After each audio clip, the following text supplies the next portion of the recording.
On July of 14, Zomato became a public company and raised almost $1.5 billion.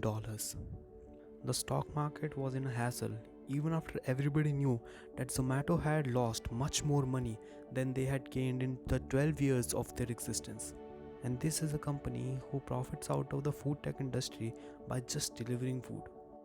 Now, why would somebody want to invest in a company who has lost so much than they have ever gained? How has Zomato managed to get its users to believe in them? And what did the startups like Cred learn from the business strategies of Zomato? Deepinder Goyal launched foodiebay.in in 2008, a site where you could find out about restaurants, menus, and give them ratings.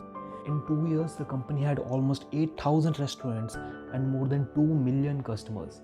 This is when the company changed their name to Zomato and closed their first funding round. And since then, the company has raised almost $2.5 billion. And the turning point of the company came in 2015 when they started food delivery.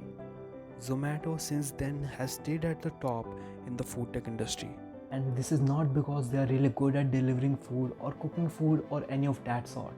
Instead, it is because of their unparalleled marketing strategies that are nearly invisible to our eyes.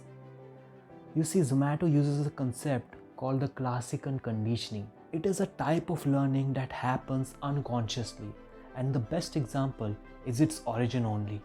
In 1890, a Russian physiologist, Ivan Pavlov, was studying his dog when he realized that his dog could sense when he was about to be fed just by hearing his master's footsteps.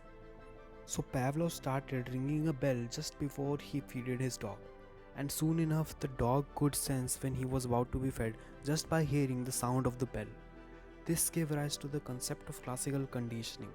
What this means is that not only in animals but in humans also, the mind resonates two or more processes that happen together repeatedly over and over again and again.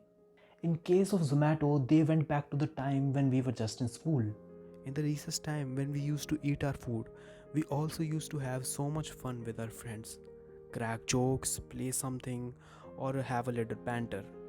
And not just that, if you think about any family dinner in a restaurant or a dinner with any of your friends or date, it is all filled with jokes and jokes and jokes. I like it. So basically, our mind has linked hunger with entertainment.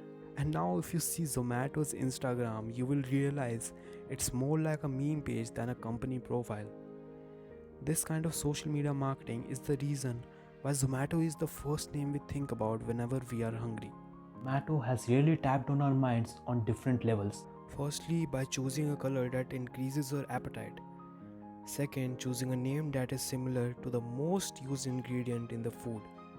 And third, putting out content that's meme worthy.